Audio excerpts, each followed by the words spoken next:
Masih bingung mencari sekolah pilihan kamu? Yuk gabung bersama kami, MTS yaitu Sibgan, Madrasah Digital, Madrasah Full Day.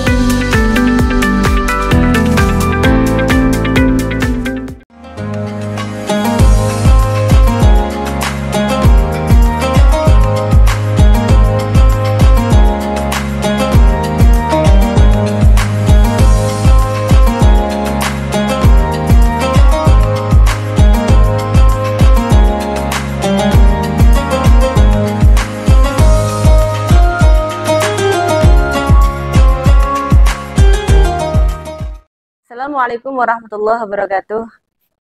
Alhamdulillahirabbil alamin wa bihi nasta'inu ala umuri dunya waddin. Wassalatu wassalamu ala asyrofil anbiya wal mursalin wa ala alihi wa sahbihi ajma'in. Amma ba'du. Sobat Ambiar yang kami cintai, dimanapun Anda berada, semoga selalu dalam kebahagiaan dan kesehatan dan semoga selalu dalam kelancaran. Ibadah kali ini kita semua dipermudahkan. Puasa kali ini kita semua dilancarkan segalanya. Dan puasa kali ini kita mendapatkan rahmat dari Allah Subhanahu wa taala. Allahumma amin. Alhamdulillah berjumpa lagi di The Ambiar. Dalam hal ini kita akan mengulas sedikit tentang siapa sih manusia itu. Manusia itu bagaimana? Definisi manusia itu yang harus bagaimana? Manusia yang hakiki itu yang disayang oleh Allah itu yang bagaimana? Wa idh qala rabbuka lil malaikati inni ja'ilun fil ardi khalifah qalu ataj'alu fiha man yufsidu fiha wa yasfiku dima. Demikianlah ketika Allah sedang atau ketika Allah dengan kuasanya mau menciptakan manusia, malaikat ini protes. Kenapa sih ya Rabb? Kenapa mau menciptakan manusia? Toh kita semua ini udah sujud, udah takbir dengan panjenengan ya Rob. Kenapa harus menciptakan manusia? Padahal manusia-manusia itu yang nantinya akan bertumpah darah, saling bertikaian, saling bermusuhan. Tapi Allah tidak tahu, ya kan? Allah tahu bagaimana malaikat itu pada proses semua, tapi hanya Allah yang tahu. Manusia itu akan bentuknya seperti apa, manusia yang hakiki yang paling disayang oleh Allah itu yang bagaimana. Oke, kita akan mengulas 4 titik poin manusia yang disayang oleh Allah. Manusia hakiki, manusia yang selalu dirindukan oleh surga. Ada 4 poin. Di sini manusia itu harus mempunyai 1, akal. Karena ketika manusia dia telah menggunakan akalnya dengan baik, maka apapun yang dia jalankan akan selaras dengan apa yang dia tahu dari syariat agama. Ketika akalnya bergerak, misalkan dia mau melakukan hal-hal yang tercela, pasti tidak akan pernah terrealisasi karena akalnya berpikir itu tentu akan menjadikan dirinya terjerumus dalam kegelapan. Ketika akal dikuasai oleh nafsu, maka matilah hatinya. Nah, ini manusia yang tidak akan dirindukan oleh surga. Ketika kita ingin menjadi manusia yang dirindukan oleh surga, maka akal kita harus selalu terkuasai dengan akal pikiran kita yang jernih. Jangan sampai nafsu kita menguasai akal kita. Nafsuka matiyatuka fafruk biha. Karena siapapun mereka, manusia pasti ada yang namanya nafsu. Nah, ketika nafsu tidak terkontrol dan akal ini tunduk dengan nafsu, naudzubillah, maka manusia akan terjerumus dalam kegelapan dan tentunya nanti tidak dalam keridhaan Allah Subhanahu wa taala. Oleh karena itu, ketika kita sedang melakukan sesuatu hal yang mana hal tersebut akan menjadikan kita lebih taat beribadah atau justru malah menjadikan kita malah malas beribadah, akal kita dituntut untuk berpikir. Al-aqlu wa ma lima yurid. Pastilah ketika kita menggunakan akal kita, pasti kita tidak akan pernah terjerumus ke dalam kegelapan. Dan tentunya tidak akan pernah menzalimi diri kita sendiri. Tidak pernah menzalimi orang lain, tidak pernah menzalimi Allah Subhanahu wa taala. Karena kita diciptakan di sini dikasih mata, dikasih telinga, dikasih mulut, dikasih tangan, dikasih kedua kaki. Ini kita harus menggunakan prioritaskan akal kita gunakan untuk hal kebaikan. Al-yawma nakhtimu ala afwahihim wa tukallimuna aydihim wa tashhadu arjuluhum bima kanu yaksibun.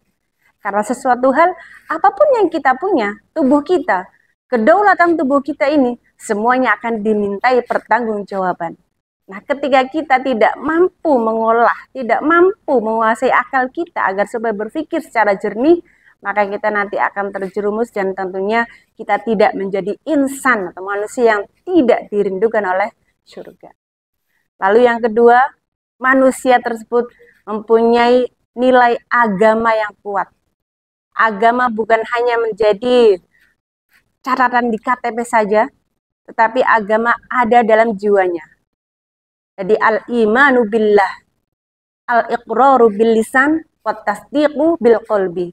Pengakuan bahwa dirinya adalah hamba dari Allah, pengakuan bahwa dirinya hamba dari Allah, dan pembenaran dalam hatinya bahwasanya dia merupakan ciptaan dari Allah yang mana dituntut untuk beribadah kepada Allah. Allah tidak membutuhkan ibadah kita, tetapi kita yang membutuhkan rahmat dari Allah. Oleh karena itu, selaras dengan kita bergunakan akal kita gunakan agama kita sebagai tameng, sebagai pondasi kita dalam mengarungi kehidupan di dunia ini.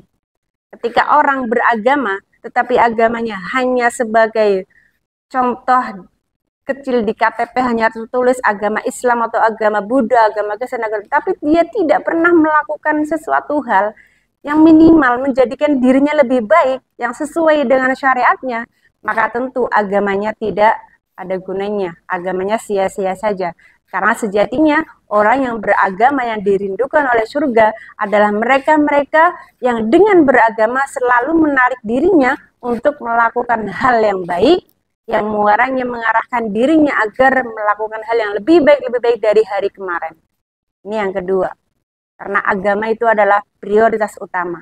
Seseorang tidak beragama, maka dia tidak akan pernah bisa lurus kehidupannya. Ketika seseorang beragama dengan benar, maka dia akan selalu ditunjukkan oleh Allah jalan kebenarannya. Yang nomor 3, manusia dirindukan oleh surga. Manusia menjadi manusia insan yang hakiki, yang selalu menjadi prioritas oleh Allah, yang selalu dipandang rahmat oleh Allah, adalah mereka-mereka yang mempunyai sifat haya, pemalu. Pemalu di sini bukan malu ketika bertemu dengan orang yang lebih tinggi, atau bukan malu dengan ketika bertemu dengan mantan pacar, contoh, tidak.